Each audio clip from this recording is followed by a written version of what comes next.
আমরা এক বিষাদ ঘন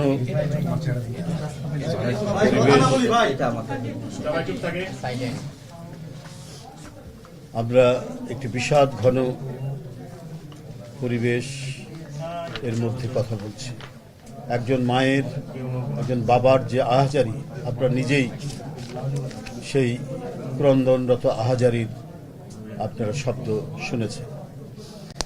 শেখ হাসিনা জুলাই আগস্টের পৃথিবী কাঁপানো এই আন্দোলনে তার নিজের দেশের জনগণ, শুধু বৃদ্ধ যুবক নয়, শিশু, কিশোর, তরুণ, এদের রক্তে নিজের হাত রাঙিয়েছে। নাফিজ তার মাকে কাঁদিয়ে চলে গেছে, বাবাকে কাঁদিয়ে চলে গেছে, কিন্তু নাফিজ তো আমাদেরকে দিয়ে গেছে একটি মুক্ত পরিবেশ।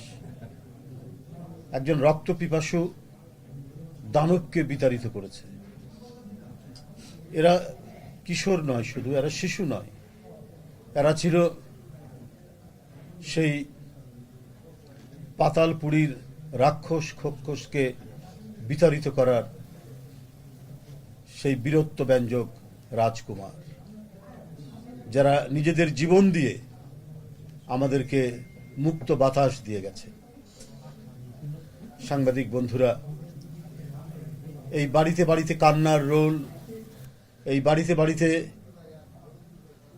তীব্র ব্যথা বেদনার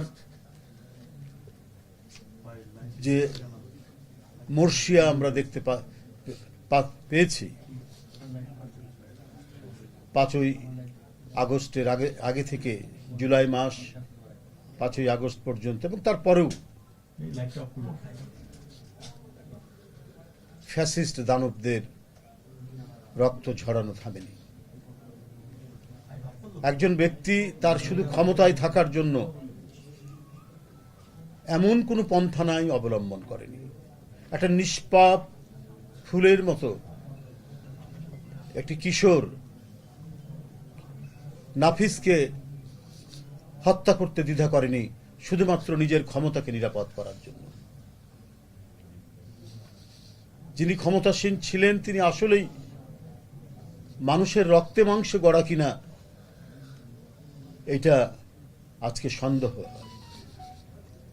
কত কথা বলতেন, স্বাধীনতার চেতনা, তার পরিবার 15ই আগস্টের কথা ইনিয়ে বিনিয়ে বলতেন, কাঁদতেন, কিন্তু নাফিজের মায়ের কান্না থামাবেন কি করে?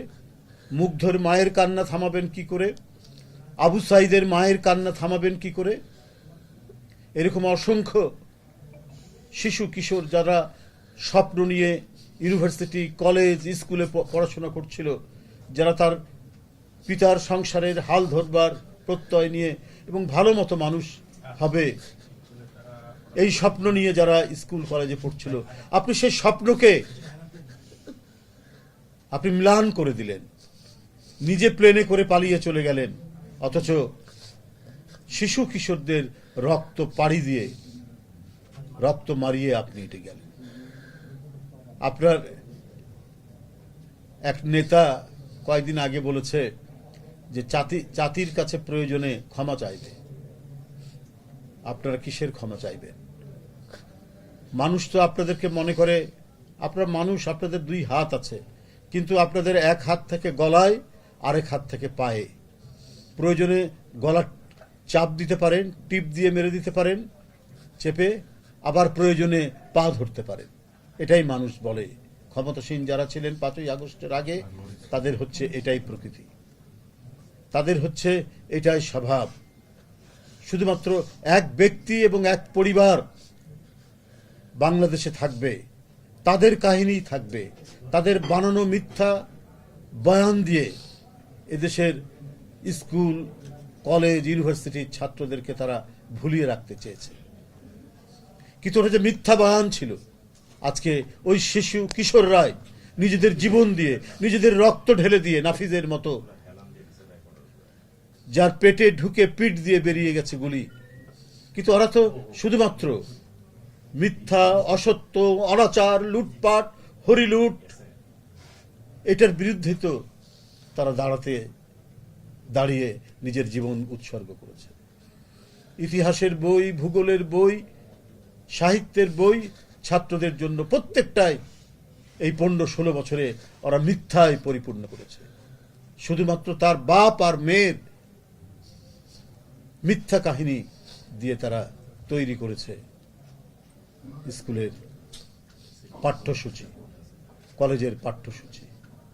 আজকে ওই তরুণদের প্রবল আন্দোলনের মুখে তারা ভেসে গেছে। আজকে এই দেশটা কি একা আওয়ামী লীগ স্বাধীন করেছে? যিনি প্রধানমন্ত্রী ছিলেন তার বাবা স্বাধীন করেছে।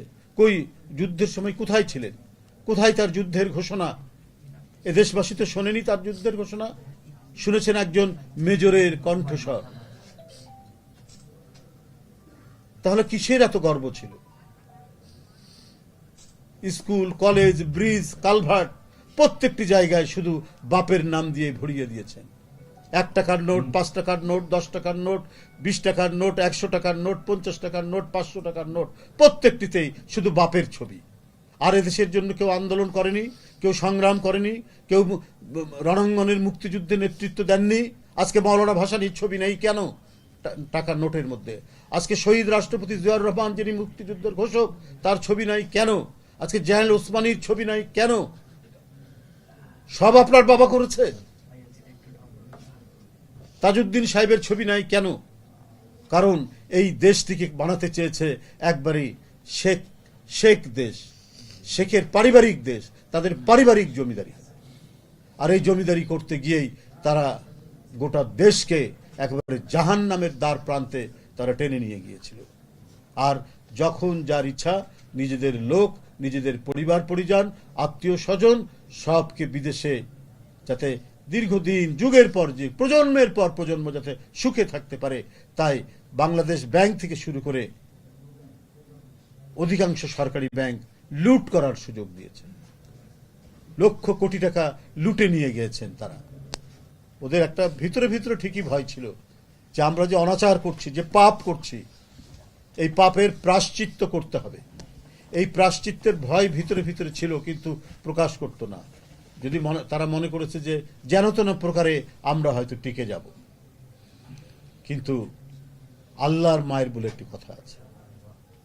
উনি মনে করেছেন পুলিশ, র্যাব দিয়ে মিছিল বেরোলেই, গণতন্ত্রের কথা বললেই, অবাধ সুষ্ঠু নির্বাচনের কথা বললেই বেনজিরদের মতো অনেক ঘাতক তিনি তৈরি করেছিলেন, অনেক জল্লাদ তৈরি করেছিলেন, অনেক কসাই সারা বাংলাদেশে তৈরি করেছিলেন পুলিশ বাহিনীর মধ্যে, র্যাবের মধ্যে। এদেরকে দিয়ে তিনি শেখ হাসিনা নির্দ্বিধায় গুলি চালাতে দ্বিধা করেন। এদেরকে দিয়েই 15 বছর আন্দোলনকামী মানুষকে হত্যা করেছেন একের পর এক, শুধুমাত্র নিজের মসনদ এবং মখমলের গদি এইটা ধরে রাখার জন্য। যখন এই আলোক পিয়াসী শিশুরা নাফিজের মতো, মুগ্ধের মতো, আফসানের মতো, আবু সাইদের মতো এরা যখন বেরিয়ে এসে অকাতরে নিজের শার্টের বোতাম খুলে ওই পুলিশের সামনে দাঁড়িয়ে গেছে এবং হাসতে হাসতে যারা শেখ হাসিনার বুলেট বরণ করেছে, এদেরকে আর ঠেকাতে পারেনি। এদের প্রবল স্রোতের মতো, পদ্মা মেঘনার যৌথভাবে যেভাবে প্রবল স্রোত তৈরি করে, সেই প্রবল স্রোতের মতো যে ঢেউ যাচ্ছিল, সেই ঢেউয়ে পালিয়ে যেতে তারা বাধ্য হয়েছে। কিন্তু নাফিজদের অবদান কি ব্যর্থ হবে? নাফিজদের আত্মদান কি মানে হাওয়ায় উড়িয়ে যাবে? এটা হতে দেওয়া যাবে না। তারা যে মহৎ উদ্দেশ্য নিয়ে, যে মহান ব্রত নিয়ে নিজের বুক পেতে দিয়েছে, যে রক্ত ঝরিয়েছে, তাদের সেই লাশকে শপথ রেখে আমাদেরকে এই দেশকে শান্তিময়, এই দেশকে গণতান্ত্রিক বোধ বুদ্ধির উপর, গণতান্ত্রিক শর্ত যেগুলো রয়েছে সেটা পূরণ করার লক্ষ্য নিয়েই আমাদের কাজ করতে হবে। এখানে নাগরিক স্বাধীনতা নিশ্চিত হবে। এখানে প্রত্যেকটি মানুষ আদালতে গেলে সে যাতে ন্যায্য বিচার পায়, আমরা সেই বাংলাদেশ চাই। এখানে যে কোনো মানুষ, যে কোনো শক্তিশালী মানুষের দ্বারা যদি আক্রান্ত হয়, সে যাতে মিডিয়ার আশ্রয় পায়, সে যাতে প্রশাসন যত তার কাছে এসে দাঁড়ায়, পুলিশ যেন অসহায় মানুষের পাশে দাঁড়ায়। সেই ধরনের গণতান্ত্রিক বাংলাদেশের জন্যই তো নাফিজরা জীবন দিয়েছে। আজকে কাউকে ঘুষ দিয়ে বিচারের বাণী যেন নীরবে নিভৃতে না কাঁদে। আমরা সেই ভয়ঙ্কর অত্যাচারীর পরিবেশ থেকে আমরা সত্যিকারের জনগণের শাসন, নাগরিক শাসন, নাগরিক স্বাধীনতা, যে অসহায় মানুষ সেও যাতে আদালতের দাঁড়ালে পড়ে ন্যায্য বিচার পায়, আমরা সেই বাংলাদেশ গড়ে তুলব। সেই বাংলাদেশেরই পতাকা হয়ে থাকবে নাফিজরা, মুগ্ধরা, আবু সাইদরা। আমি নাফিজের মাকে সান্ত্বনা দেওয়ার ভাষা আমার নেই, তার বাবাকে সান্ত্বনা দেওয়ার আমার ভাষা নেই। আমি শুধু নির্বাক হয়ে তার মায়ের কান্না, তার বাবার কান্না শুধু দেখলাম। কি বলবো তাদেরকে? শুধু এইটুক বলতে চাই, আপনার সন্তান এদেশের শ্রেষ্ঠ সন্তান। তারা গোটা জাতিকে যে নির্মল আলো বাতাস দিয়ে গেছে, সেটা যাতে অক্ষুণ্ণ থাকে। আবার যেন কোনো স্বৈরাচার, ফ্যাসিস্ট তাদের যেন উত্থান না ঘটে। সত্যিকারের গণতান্ত্রিক বাংলাদেশ, স্বস্তির বাংলাদেশ, শান্তিময় বাংলাদেশ, স্বাধীন সার্বভৌম বাংলাদেশ যাতে আমরা প্রতিষ্ঠা করতে পারি, সেই জন্যই আজকে আমাদের দলের ভারপ্রাপ্ত চেয়ারম্যান, যিনি অনেক নিপীড়ন নির্যাতন সহ্য করেছেন, যার মাথার উপর অনেক সাজা, তিনি তারপরেও শুধু লন্ডন থেকে যারা যে সমস্ত পরিবার, ভিকটিম পরিবার, যার সন্তানরা নিজের জীবন দিয়ে অকাতরে জীবন দিয়েছেন গণতন্ত্রের জন্য, যারা পঙ্গু হয়েছেন, তাদের পাশে দাঁড়ানোর জন্য তিনি আমাদেরকে পাঠিয়েছেন এবং একটি সংগঠনও তৈরি করেছেন আমরা বিএনপি পরিবার নামে। বন্ধুরা আমার, আমরা আতিকুর রহমান রুম্মন এবং মিথুনের নেতৃত্বে তাদের সেই অসহায় মানুষের পাশে দাঁড়ানোর জন্যই আমরা এখানে এসেছি। আপনারা জানেন, এদেশের সবচাইতে জনপ্রিয় যে ব্যক্তিটি, যিনি বারবার নির্বাচিত ভোটে ৩-৪ বার প্রধানমন্ত্রী হয়েছেন, সেই দেশনেত্রী বেগম খালেদা জিয়াকে তার অসুস্থতার জন্য তারা চিকিৎসা দেয়নি, তারা ওষুধ দেয়নি, তাকে উন্নত মানের হাসপাতালে ভর্তি হওয়ার সুযোগ দেয়নি, কতভাবে নিপীড়ন নির্যাতন করেছেন। কিন্তু তারপরেও তিনি নিজের দেশের মানুষের কাছ থেকে তিনি কখনো সরে যাননি। তিনি এই নিজ দেশেই থেকেছেন, শেখ হাসিনার অত্যাচার সহ্য করেছেন, তবুও তাকে বিন্দু মাত্র বিচলিত করা যায়নি, বিন্দু মাত্র তার আদর্শ থেকে, জনগণের প্রতি তার অঙ্গীকার থেকে তাকে সরানো যায়নি। আমরা সেই রাজনৈতিক দল, দেশনেত্রী বেগম খালেদা জিয়া এবং আমাদের ভারপ্রাপ্ত চেয়ারম্যান জনাব তারেক রহমান, এবং এই দলের যিনি প্রতিষ্ঠাতা, যিনি আমাদেরকে স্বাধীনতার কথা শুনিয়েছেন, যিনি আমাদেরকে যুদ্ধের কথা শুনিয়েছেন, যিনি আমাদেরকে ভালো মতো বেঁচে থাকার কথা শুনিয়েছেন, যিনি বাংলাদেশকে বহুদলীয় গণতন্ত্র নিশ্চিত করেছিলেন, আমরা তাঁর দল শহীদ রাষ্ট্রপতি জিয়াউর রহমানের দল, সেই দলের পক্ষ থেকে আজকে আমরা নাফিজের বাবা মার সাথে দেখা করে গেলাম।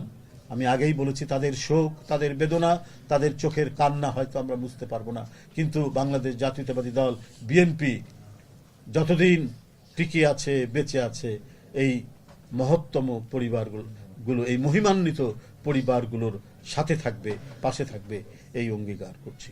আপনাদের সকলকে ধন্যবাদ। মিডিয়া যাক, তারপরে